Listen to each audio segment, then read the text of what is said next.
Everybody, welcome back to another episode of DFS Fantasy NASCAR Picks. I'm host Mega 31. It's been a couple weeks.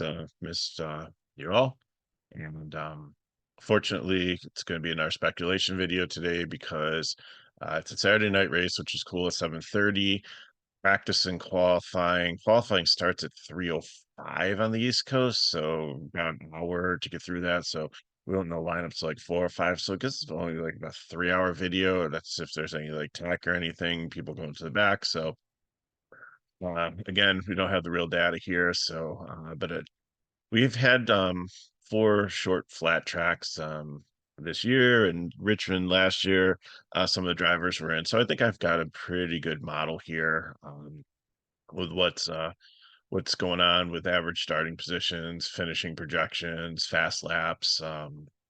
There's 250 laps here, so it should be a decent amount of dominating points, and it's the last race before the playoffs. So if you want the real sheet, then all you have to do is go to the description of the video, go to the website link there to our pricing page, and you can sign up. I believe it's like $5 for the weekend, really cheap. And if you pay an extra dollar, you get all the sports for the day. So especially if you do it in the evening, like it runs 24 hours, you'll be able to get it on the truck core for tonight, and you'll get the cup information for tomorrow, because that race I believe is like 3:30 in the afternoon, or maybe it's another night race.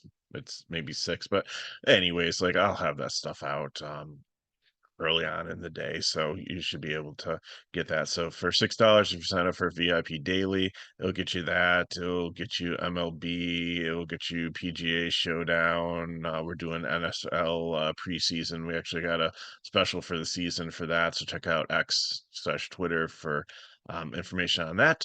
You'll be able to see that if you buy 1 month, we give you the preseason for free. So that's what we got going on. So let's get into this breakdown here. Like I said, it's the last race before the playoffs. So the guys in blue are definitely locked in. There's no way that they can mess it up and not finish in the top 10 and make it to the playoff round. Ben Rhodes and Tanner Gray are right above the cut line. So they are sitting there. Um, I think they're about 15 points apart. So no, it's 17 points apart. So Ben Rhodes has 399 points, and Tanner Gray has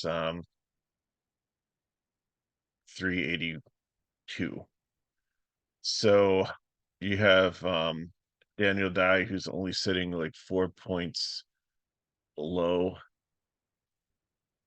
uh, Tanner Gray. And then Friesen is about 26 points out. So they're definitely within striking distance. So I think between the 4 of them, they generally play it conservatively and try to go for stage points and try not to lose it, versus being like super aggressive. But it all depends on how the race is going. If they are struggling, then they might become more aggressive. So I'll keep an eye on those. So they are in the kind of orangish and yellow. And then the ones in red need to win to get in. Now, generally, anybody that has a green number is a full-time racer. And if they win, would be able to get in. But I don't believe everybody has the ability to do so. So I think that the 5 I have in red, Purdy, Garcia, Riggs, Crofton, and Dean Thompson, are the ones that have the best chance to do that. So let's start up at the top. Like Corey Heim and Majewski have been the cream of the crop this season and have really done well. The race that I really want to look at is Worldwide Technology at Gateway, because that is a tire wear track. They haven't run at Phoenix, they haven't run at New Hampshire. Those are the best ones to compare. So Cup will have some different ones to be able to look at to judge a little bit better. For truck, we had Indy, which was a short flat track, but it doesn't have like as much tire wear as Gateway. So I'm both of them to consider. But Chaim did really well, led 65 laps, and at Gateway. So that's why I have him starting first. And Majeski completely dominated this race last year. I think he led like 160 laps or something like that. So two of them definitely up top here. Again, we'll have to see how they start. If they do start 1 and 2, it's your choice. Maybe try to get both in if there's enough value there. But I think this is where you start is between the two of them. And I'm leading Majeski, even though Heim's probably one of my favorite drivers. Not that I'm like a fan, but just that I think that he's got like superior talent and it's going to go very, very far in racing in the next few years. And Majeski has some hiccups here and there, but I think Majeski is the one that I'm going to kind of lean on here. He was fourth at Gateway, led 43 laps, so it wasn't that you know, Heim was like head and shoulders above him. And then just last year coming here and just putting on a solid performance. And he did really well at St. Louis. So I'm going to lean Majeski over Heim, but I think both are great plays. Connor Zilich signed with Junior Motorsports to run in the Xfinity Series. So I think he's an upside dominator here. He's in the Spire truck. It's a truck that Kyle Busch and like some of the All Stars come and run. I think it's a great chance for him to come out here. It's kind of an unknown commodity. Um, he has qualified in trucks fourth last time. Or what did he get the pole? Uh, he did really well, and I think he finished fourth. So definitely, I think this guy has top five potential. So you have him as upside dominator. He might become a prime play if he starts further on the top because he's got nothing to race for. He doesn't have to go off there for stage points. Although I don't think the blue guys are going to go first, have to worry about stage points as much since they're locked in, but it will help their positioning in the playoffs too for the next round, the more stage points that they get. So I think that'll definitely factor in, but he doesn't have to. He can pit off sequence and go out there. And so I'm missing upside dominator right now, but he could become a prime play if he starts deep in the field because I think he has the potential to unless he looks completely lost or has like damage in like practice and qualifying, I think he's a very solid play. Christian Exis, I think it could be another dominator. He has won well at these types of tracks also. So I think you got to keep him in consideration. With Simon Majeski again, you're just gonna have to see how this goes. And Finger, I'm gonna put in the same category too. So between them, those three, I think are going to be your main doms with Majeski. And the reason I have Rhodes up here as a prime place, I don't think he'll probably start this far for as my model has. He probably usually starts like 10 to 15. But last year, he was kind of in the outside looking in the playoffs and just put a phenomenal show on and was able, I believe, to get his way um, in that race. Did he finish second? Let me just see if I still have that up here. But I just remember he did like really, really well last season, trying to get back into the playoffs or if he was on the bubble or whatever, but just remember seeing that in my notes. So I'm going to list him as a prime play because I think that out of all the ones that need to kind of go for it, I don't think he's going to play it safe. I think that he's going to have a solid season, wants to make sure he's in the playoffs for that. Sanchez, I think, is an upside dominator at 99. There's like so many guys in the 10K range here, and Zilich for 200 less that isn't racing for points or a title or anything that I think could outshine him. That unless he has on the pole and like is the fastest truck, then I think I'll just be playing in GPPs. Chase Purdy, I think, is a GPP, even though he has to win to get in. I don't know if he necessarily has it. His form recently hasn't been great. I think he's like usually starts in the teens and ends up in the 20s. So I'm not saying that he's like horrible. He started 11th at Gateway and finished sixth. So I think he's okay with tire management, but you can't play everybody. And I think he's going to, unless he looks really good or is going to have a have place differential, I think he's just going to be GPP for me. Same thing with Stuart Friesen. I know that he's on the bubble also. And again, like you don't know how these guys are going to go. Like they could be aggressive to try to get in, but I think that he might, if Rhodes or Gray are struggling, then all they have to do is just hold the line. And with that, I just don't see a lot of upside. So I think they're going to be a GPP to fade, just because of the situation.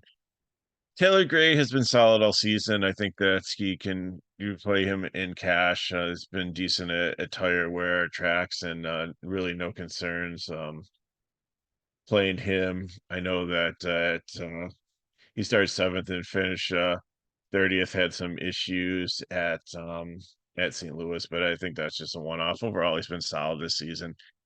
Tanner Gray, I think the same reasoning at GPP as reason that. And I guess they're dying there when I get to them. Also, I just think that depending on how the race goes, if some of the other ones of the four that are kind of on the bubble are, I think Rhodes will be fine. So I think it's going to come down to Friesen, Gray, and Die, and that's why I have Rhodes as a prime play. And I think that you run the risk that if two of them are doing bad, that one of them is going to be just conservative, just trying to get stage points and not try to go for the win. So there's not going to be a chance to lead laps or upside or anything like that. Now you do on the other side of it, and why making it a GPP, um, is that if they do have to like go into survival gear and swing for the fences and go all out pedal to the metal to try to, instead of like trying to point their way in, they need to try to get the victory or make up ground. It will make them more aggressive, which could be good, but it could be bad. So that's why I think they're all like tournament plays and not cash play.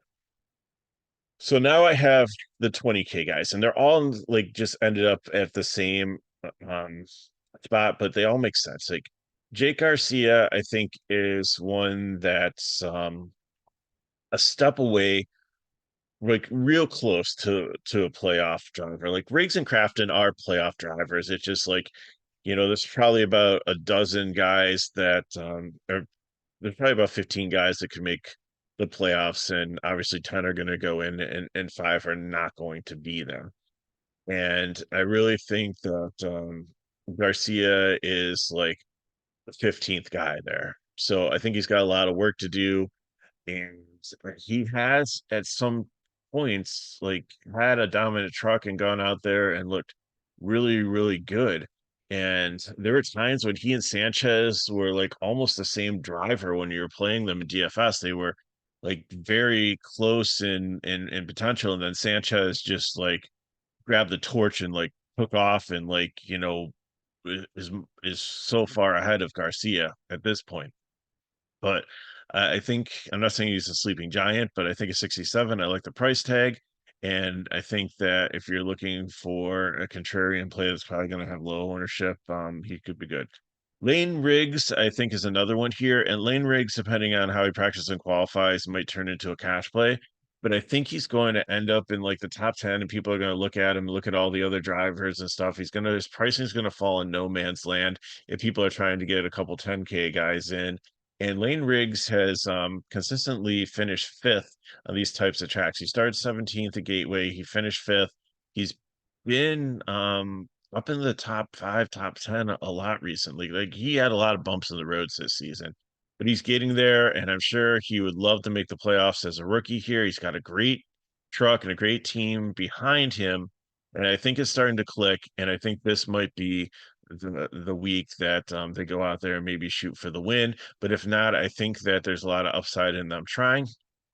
So I think that if he has low ownership, that he could be a 20K driver. And Matt Crafton too, he is so far out of the playoffs that he can't point himself in. He needs a Hail Mary.